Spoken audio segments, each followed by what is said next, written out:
Assalomu alaykum qadrli tomoshabinlar. Bugungi video har biringiz uchun hayotiy ahamiyatga ega. Agar siz bir maygacha ma'lum bir hujjatlarni olmasangiz va rasmiylashtirmasangiz, pensiyangizning bir necha yillarini yo'qotishingiz mumkin. Bu shunchaki ogohlantirish emas, bu haqiqat. Hech qanday agar yoki balkilarsiz.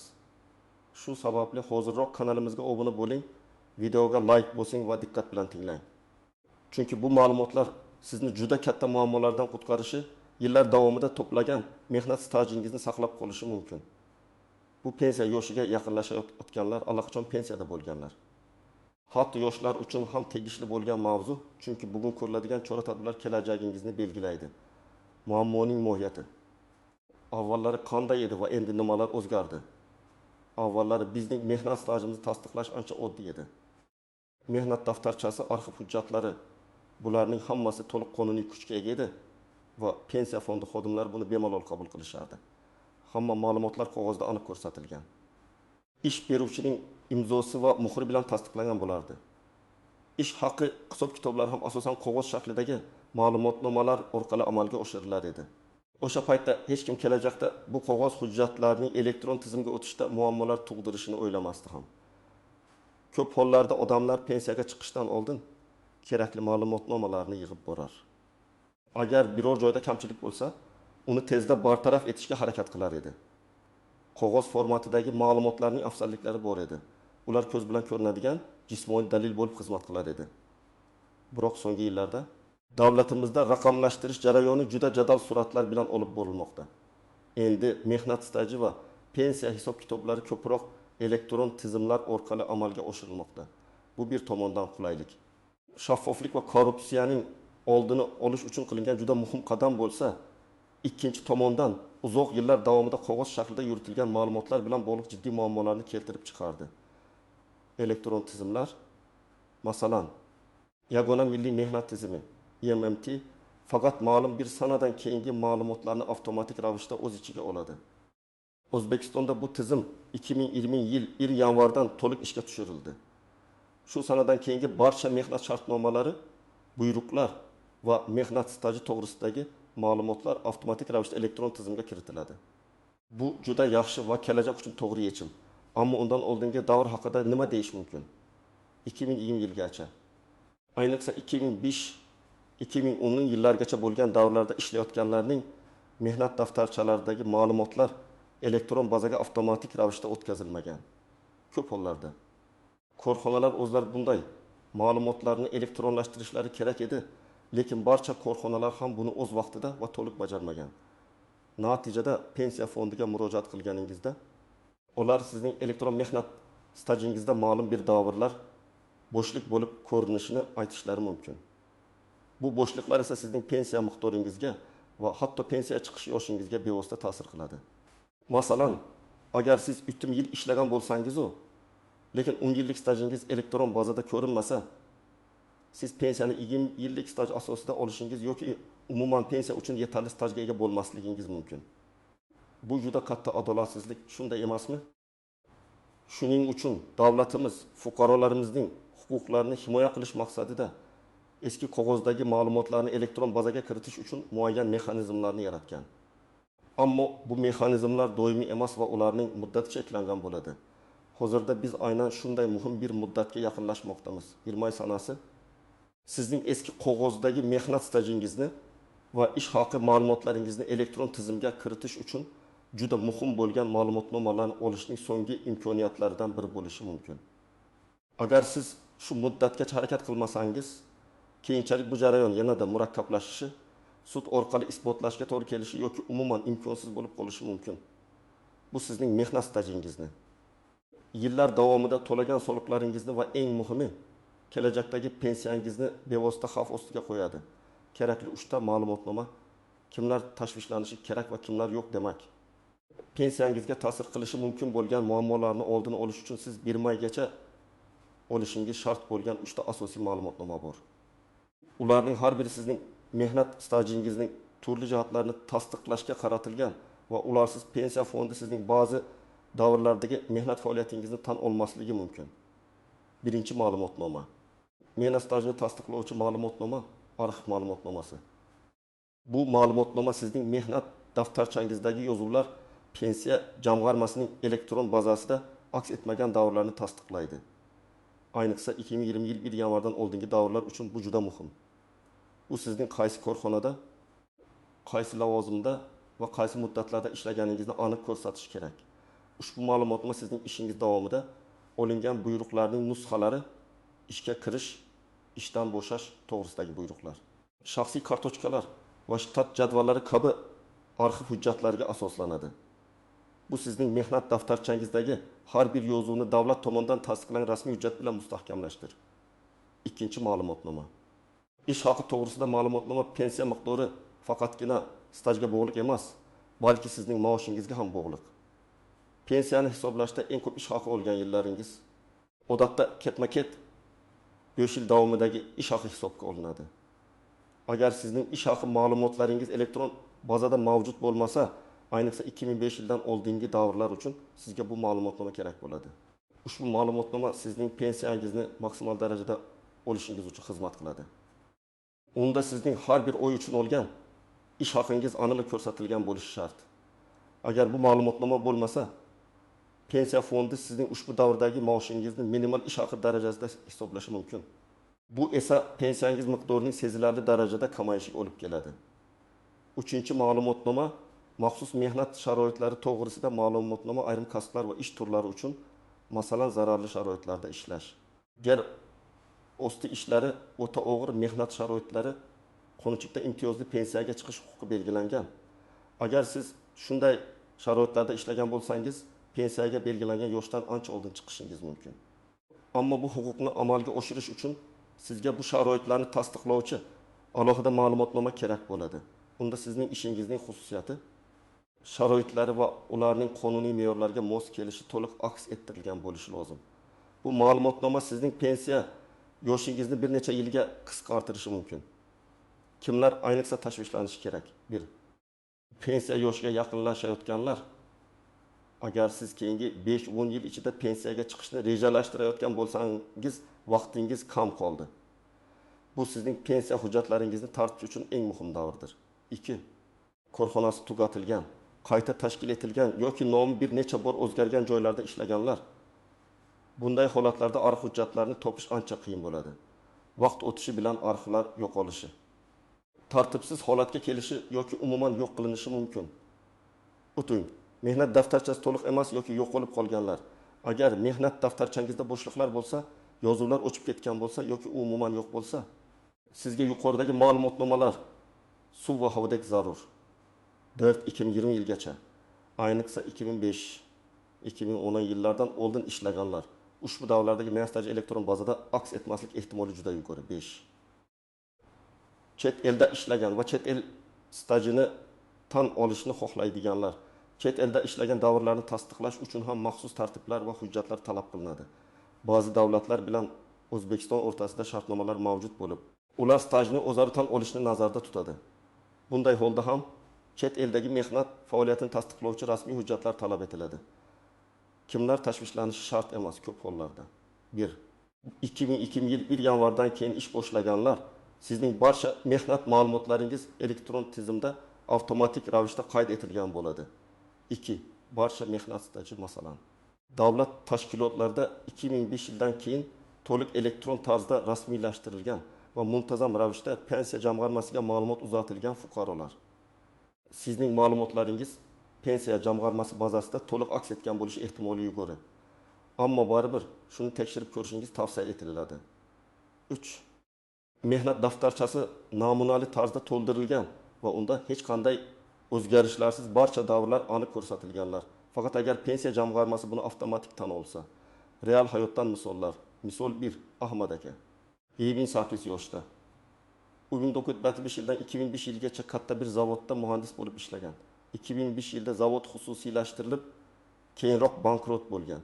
Ahmad aka pensiyaga chiqish arafasida pensiya jamg'armasiga murojaat qilganda, uning elektron bazasida faqat 2005 yildan keyingi stajlari ko'ringan. Dastlabki 20 yillik staji yo'q. Zavodning arxivlari yo'qolib ketgan yoki tartibsiz holatda ekan. Ahmad aka shu 3 ta ma'lumotnomani, ayniqsa mehnat stajini tasdiqlovchi hujjatni topish uchun katta qiyinchiliklarga duch kelmoqda. Agar u 20 oygacha harakat qilmasa, bu 20 yillik staj umuman hisobga olinmasligi va uning pensiya miqdori keskin kamayishi mumkin. Agar Ahmad aka oldinroq harakat qilganida, arxivlardan kerakli hujjatlarni topish imkoniyati yuqoriroq bo'lardi. Misol 2, Dilbar opa 55 yoshda. U 1990 yildan 2010 yilgacha oddiy maktabda o'qituvchi bo'lib ishlagan. Mehnat daftarchasida yozuvlar mavjud, lekin 1995-2000 yillardagi ish haqi yozuvlari juda aniq yoki umuman yo'q. Elektron bazada ham bu davrlar bo'shliq bo'lib chiqdi. Pensiyani hisoblashda eng yuqori maosh olgan 5 yillik davrni ko'rsatish kerak bo'ladi. Agar Dilbar opa o'sha davrdagi ish haqi ma'lumotnomasini topmasa, uning pensiyasi o'sha davrdagi minimal ish haqi asosida hisoblanadi. Bu esa uning har oylik pensiyasini sezilarli darajada kamaytiradi. Aytaylik, o'sha 5 yilda u nisbatan yaxshi maosh olgan, lekin ma'lumotnoma bo'lmasa, uni minimal ish haqi bilan hisoblashadi. Agar ma'lumotnoma topsa, pensiyasi oyiga 200-300 ming so'mga ko'proq bo'lishi mumkin. Bu yiliga 2,4-3,6 million so'm degani. Pensiyada bu juda katta farq.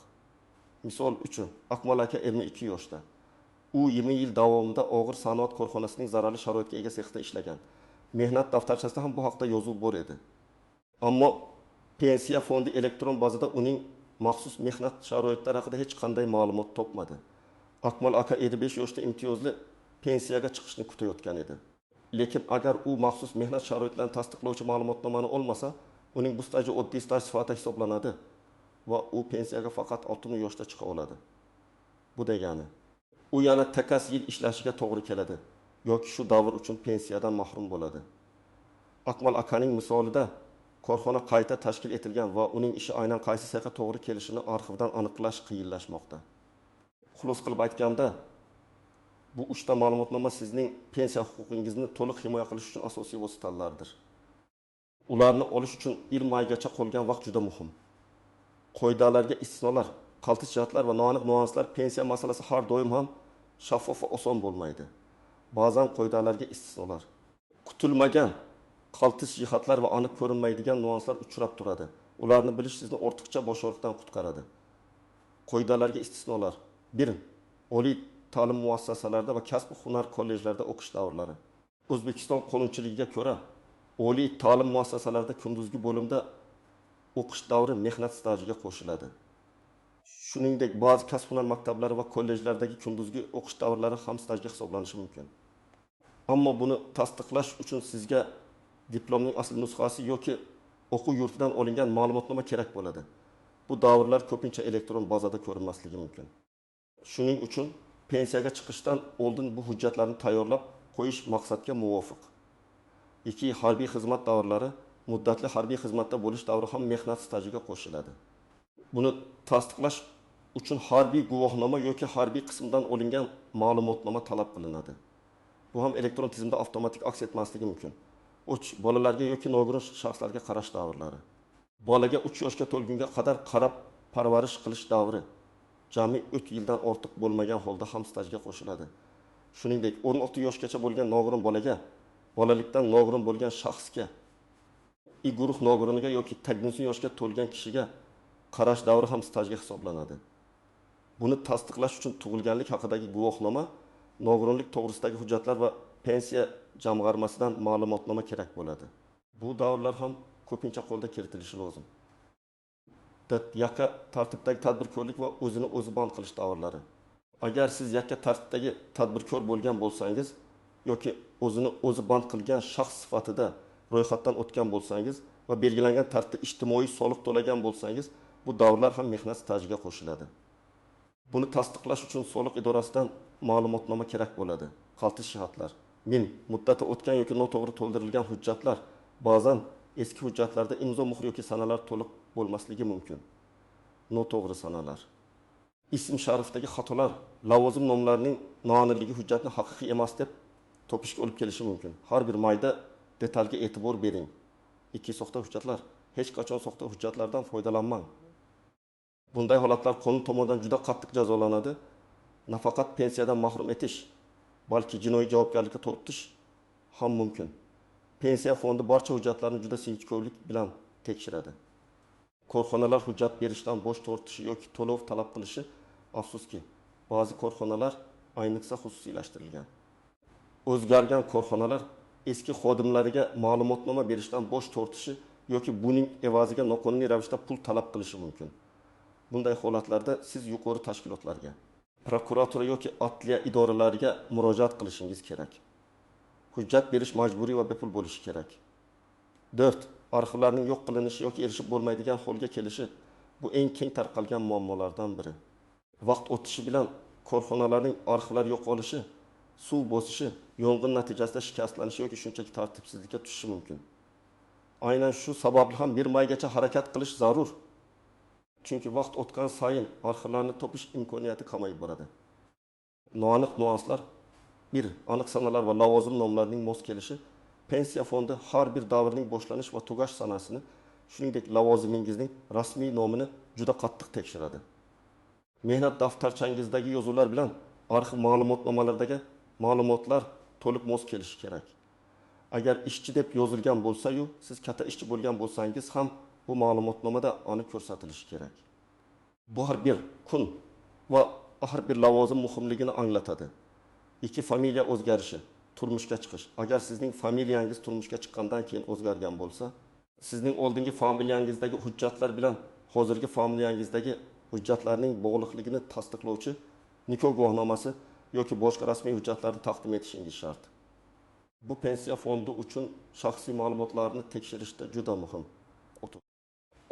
Korxona bir necha bor qayta tashkil etilgan bo'lsa, agar siz ishlagan korxona bir necha bor qayta tashkil etilgan, birlashtirilgan, ajratilgan yoki nomi o'zgargan bo'lsa, sizning stajingizni tasdiqlash uchun uning huquqiy vorisi kim ekanligini aniqlashingiz kerak bo'ladi. Bu haqda tegishli arxiv idoralari yoki mahalliy hokimiyat organlaridan ma'lumot olish mumkin. Huquqiy voris topilmasa, bu juda katta muammo tug'dirishi mumkin. 4. Hujjatlar umuman mavjud bo'lmaganda sud qarorining roli. Agar barcha urinishlaringizga qaramay, mehnat stajingizni tasdiqlovchi hujjatlarni topishning iloji bo'lmasa, siz sudga murojaat qilish huquqiga egasiz. Sudda 2 yoki undan ortiq guvohning ko'rsatmalari asosida ham mehnat stajini tasdiqlash mumkin. Ammo bu jarayon uzoq va murakkab bo'lib, har doim ham ijobiy natija bermasligi mumkin. Aynan shuning uchun ham irmaygacha hujjatlarni topishga harakat qilish juda muhim. 5. Irmay muddati. Bu muddat asosan eski qog'ozdagi ma'lumotlarni elektron tizimga soddalashtirilgan tartibda kiritish uchun belgilangan bo'lishi mumkin. Ya'ni bu sanadan keyin avvalgi kabi osonlikcha hujjatlarni qabul qilib, ularni tizimga kiritish imkoniyati cheklanishi mumkin. Balki bu sanadan keyin pensiya jamg'armasiga faqat sud qarorlari bilan kiritilgan hujjatlargina qabul qilinadigan bo'lishi ham mumkin. Bu aynan nima bo'lishini hozircha aniq aytish qiyin. Ammo eng xavfsiz yo'l shu muddatgacha barcha hujjatlarni yig'ib topshirishdir. Bu sizning zimmangizdagi isbotlash yukini yengillashtiradi. Amaliy maslahatlar, siz nima qilishingiz kerak? Aziz do'stlar, endi eng muhim qismga o'tamiz, amaliy harakatlar. Pensiyangizni saqlab qolish uchun nima qilishingiz kerak? Qadam-baqadam ko'rsatmalar. Bir qadam hozirgi holatingizni tekshiring. Qayerda tekshirish mumkin? Birinchi navbatda siz MyBongakov, uz yagona interaktiv davlat xizmatlari portali orqali yoki pensiya jamg'armasining rasmiy portallari orqali o'z mehnat stajingizni elektron tarzda tekshirishingiz mumkin. Bu yerda sizning elektron mehnat daftarchangizdagi barcha ma'lumotlar aks etgan bo'lishi kerak. Nimani qidirish kerak? Elektron ma'lumotlaringizni diqqat bilan ko'rib chiqing. Ayniqsa 2020 yil yanvardan oldingi davrlarga e'tibor bering. Barcha ish joylaringiz, lavozimlaringiz va ishdan bo'shatilgan sanalaringiz to'g'ri ko'rsatilganmi? Bo'shliqlar, uzilishlar bormi? Agar biror davrda ishlamagan bo'lsangiz, bu normal. Ammo ishlagan davrlaringiz bo'lib, u elektron bazada ko'rinmayotgan bo'lsa, bu siz uchun qizil chiroq demakdir. Qadam yetishmayotgan davrlarni aniqlang. Elektron ma'lumotlarni jismoniy mehnat daftarchangiz bilan solishtiring. Agar mehnat daftarchangizda mavjud bo'lgan, lekin elektron bazada ko'rinmayotgan davrlar bo'lsa, ularni aniq qilib yozib oling. Qaysi yillarda, qaysi oyda boshlangan, qachon tugagan, qaysi korxona va lavozimda bo'lganingizni aniq yozing. Ayniqsa 2020 yilgacha, 2005-2010 yillardan oldingi davrlarga alohida e'tibor qarating. Chunki aynan shu davrlar bilan bog'liq muammolar eng ko'p uchraydi. 3 qadam. Kerakli hujjatlarni, 3 ta ma'lumotnomani yig'ishga kirishing. Mehnat stajini tasdiqlovchi ma'lumotnoma uchun qayerga murojaat qilish kerak? Avvalo siz ishlagan so'nggi ish joyingizning kadrlar bo'limi yoki arxiviga murojaat qiling. Agar korxona hali ham faoliyat yuritayotgan bo'lsa, ular sizga bu ma'lumotnomani berishga majbur. Agar korxona yopilgan bo'lsa. Bu holatda mahalliy davlat arxiviga murojaat qilishingiz kerak bo'ladi. Ko'pgina korxonalar tugatilganida ularning kadrlar arxivlari davlat arxivlariga topshiriladi. Agar davlat arxivlarida ham bo'lmasa, tuman shahar hokimiyatining tegishli bo'limiga murojaat qiling. Ba'zi hollarda korxonaning arxiv hujjatlari hokimiyat huzuridagi arxivlarda saqlanishi mumkin. Nimani so'rash kerak? Mehnat stajini tasdiqlovchi ma'lumotnoma deb nomlangan hujjatni so'rang. Unda sizning ism sharifingiz, qaysi davrda, qaysi lavozimda ishlaganingiz, buyruq raqamlari va sanalari aniq ko'rsatilgan bo'lishi kerak. Ish haqi to'g'risida ma'lumotnoma uchun qayerga murojaat qilish kerak? Xuddi mehnat staji bo'yicha ma'lumotnomani so'ragan joyga murojaat qilasiz. Korxonaning buxgalteriya bo'limi yoki arxiviga. Nimani so'rash kerak? Ish haqi to'g'risida ma'lumotnomani so'rang. Bu ma'lumotnomada sizning pensiya hisoblash uchun kerak bo'lgan 5 yillik eng yuqori ish haqi har bir oy uchun alohida ko'rsatilgan bo'lishi shart.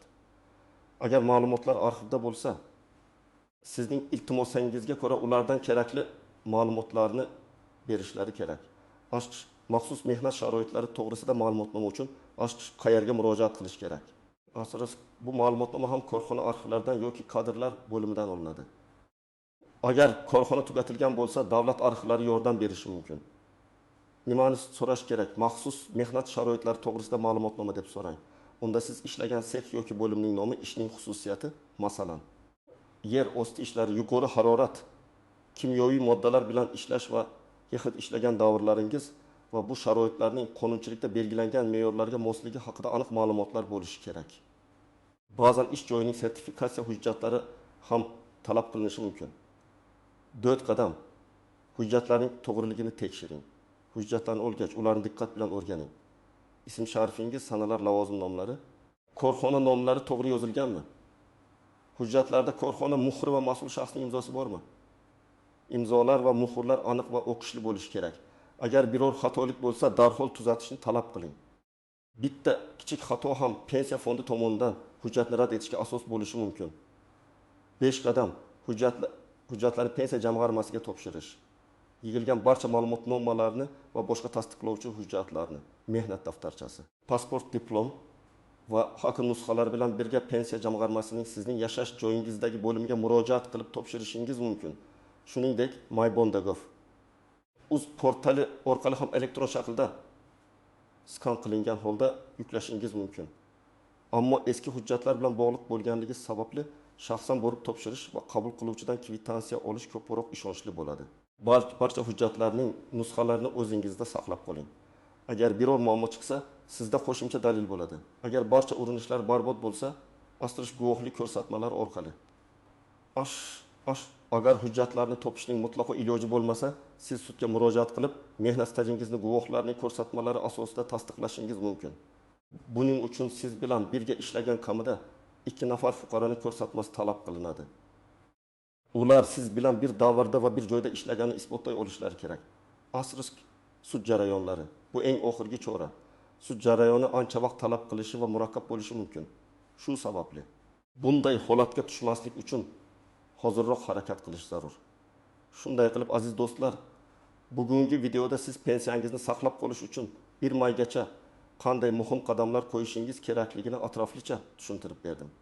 Bu 3 ta asosiy ma'lumotnoma mehnat stajini tasdiqlovchi, ish haqi to'g'risidagi va maxsus mehnat sharoitlari haqidagi hujjatlar sizning kelajakdagi farovonligingiz garovidir. Erta harakat qiling. Chunki keyinchalik bu jarayon yanada murakkablashishi, sudsiz hal bo'lmasligi yoki umuman imkonsiz bo'lib qolishi mumkin. O'zingizni va yaqinlaringizni himoya qiling. Bugun aytilgan ma'lumotlar siz uchun foydali bo'ldi degan umiddaman. O'z fikrlaringizni, savollaringizni izohlarda yozib qoldiring. Videoga like bosing va albatta kanalimizga obuna bo'ling, toki bunday muhim ma'lumotlarni o'tkazib yubormang. O'zingizni asrang va doimo qonuniy huquqlaringizdan xabardor bo'ling. Keyingi videolarda ko'rishguncha